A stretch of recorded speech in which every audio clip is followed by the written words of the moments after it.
नमस्कार, आप देख रहे हैं न्यूज 9 भारत और मैं हूं आपके साथ अशोक चौहान। देश और दुनिया की तमाम खबरों पर आइए डालते हैं एक नजर। खबर बलिया के जिलाधिकारी कार्यालय से है, जहां अपनी फरियाद लेकर पहुंची पीड़िता ने सूबे के मुख्यमंत्री सहित उच्च अधिकारियों से न्याय की गुहार लगाई।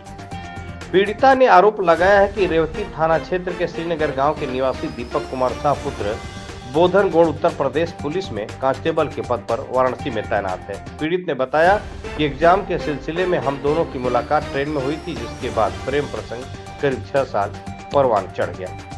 पीड़िता ने आरोप लगाया कि दीपक कुमार शाह के द्वारा मुझे शादी का झांसा देकर शारीरिक मानसिक रूप से प्रताड़ित किया गया है।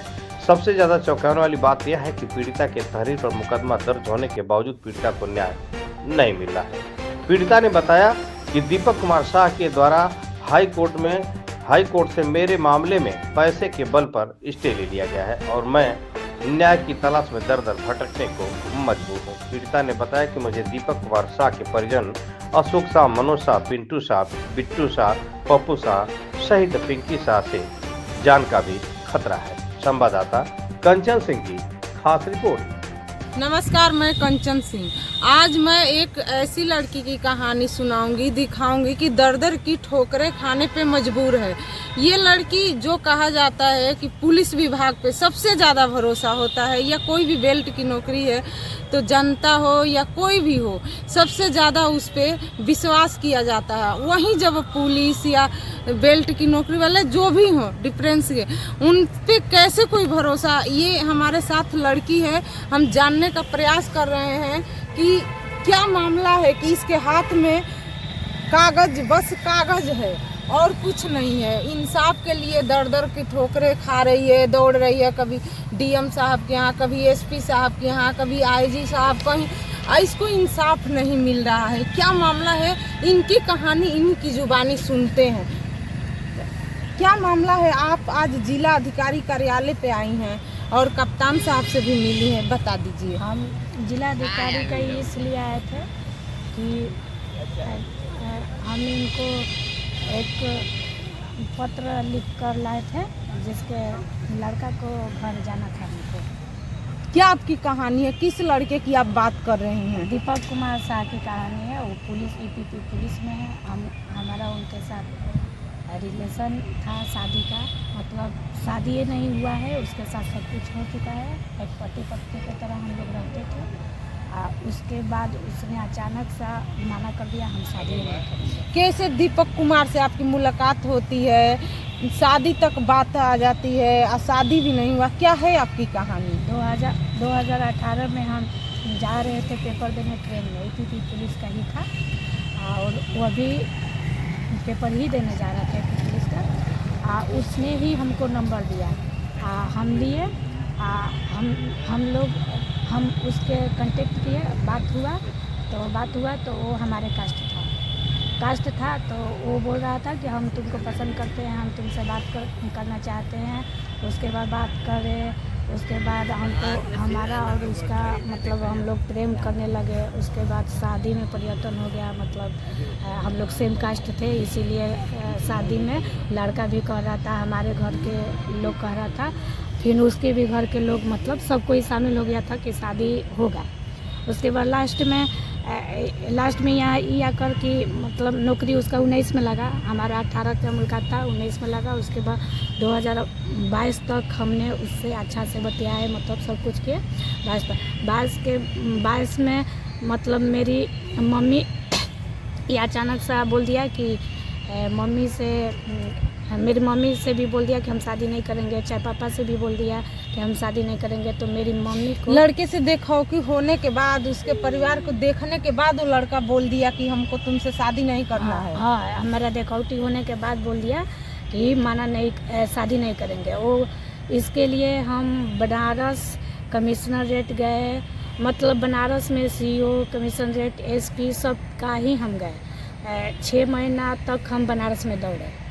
6 महीना में वहाँ पर गए तो वहाँ पर यही होता है कि मतलब समझा बुझा देते हैं लोग, समझा बुझा कर फिर घर भेज देते हैं लोग, जाओ तुम अगला बार फिर बुलाएंगे तो आना।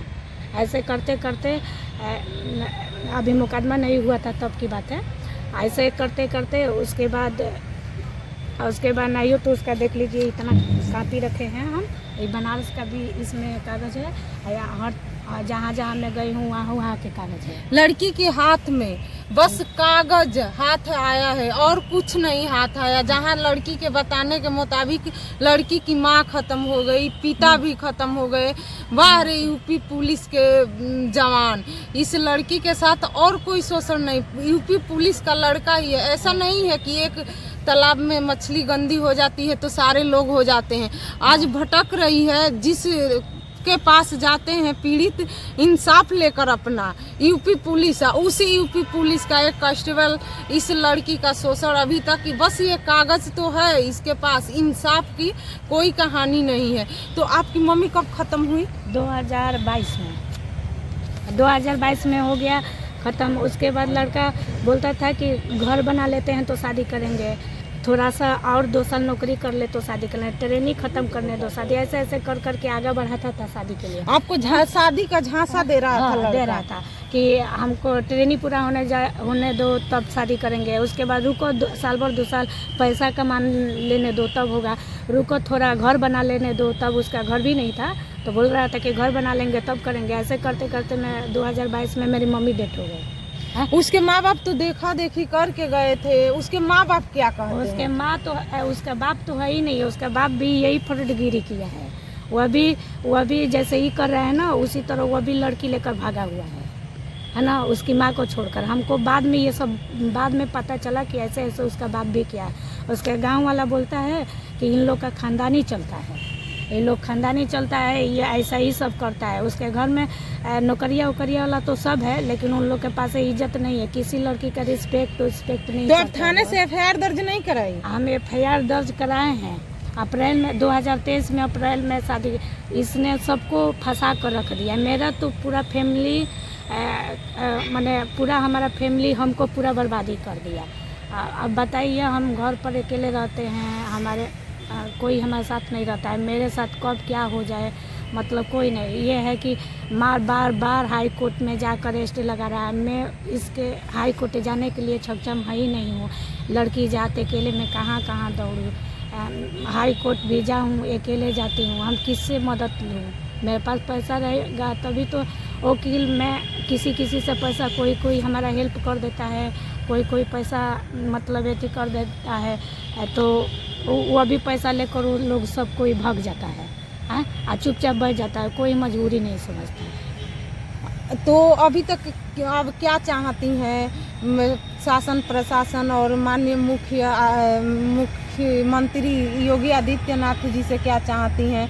बेटी बचाओ बेटी पढ़ाओ, ये तो है कानून पर अकेले रहते हैं, हमारे कोई हमारे साथ नहीं रहता है। मेरे साथ कब क्या हो जाए मतलब कोई नहीं। ये है कि बार हाई कोर्ट में जाकर स्टे लगा रहा है। मैं इसके हाई कोर्ट जाने के लिए सक्षम है ही नहीं हूँ।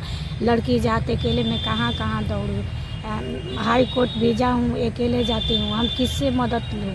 मेरे पास पैसा रहेगा तभी तो वकील, मैं किसी से पैसा, कोई हमारा हेल्प कर देता है, कोई पैसा मतलब ये कर देता है, तो वो भी पैसा लेकर वो लोग सब कोई भाग जाता है, और चुपचाप बैठ जाता है, कोई मजबूरी नहीं समझता है। तो अभी तक अब क्या चाहती हैं शासन प्रशासन और माननीय मुख्यमंत्री योगी आदित्यनाथ जी से क्या चाहती हैं?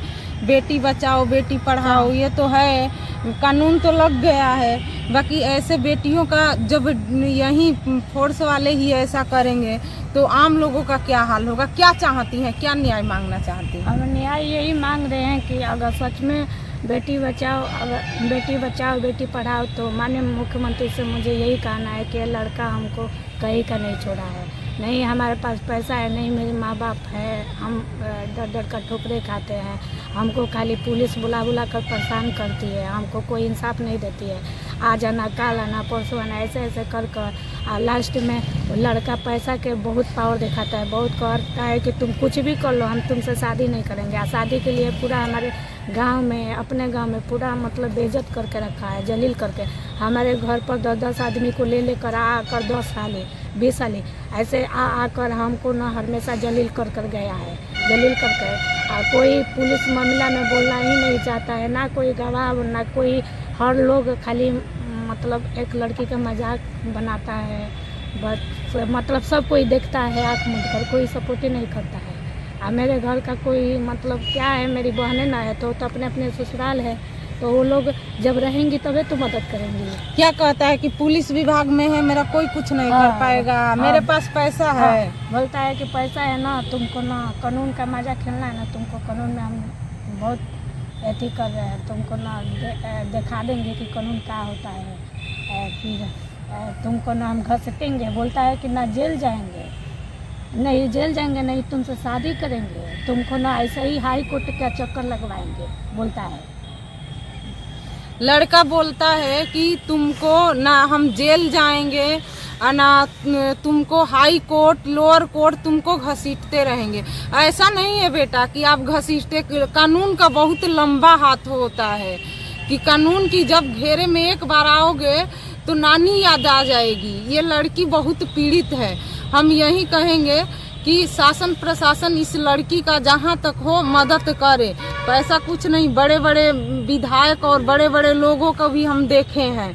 न्याय से बढ़कर जब न्याय की चपेटे में आओगे तो सीख जाओगे। नमस्कार।